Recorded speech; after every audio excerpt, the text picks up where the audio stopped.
report where two school members were found to have been neglectful in their care and custody of a student.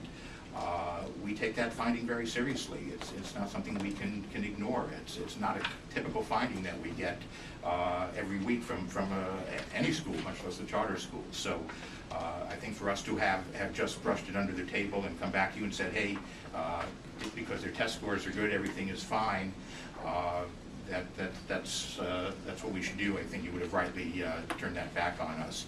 So we believe there are things that the board needs to do to strengthen their oversight.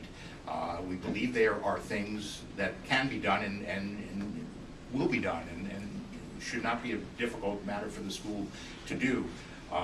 The only thing that I think has been somewhat dismaying to me is in all of the correspondence over the last several months over renewal and the amendment requests and the DCF findings, there has been an unfortunate tendency on the part of the board to reject any criticism. DCF is wrong, they tell us. You know, they're appealing the DCF finding.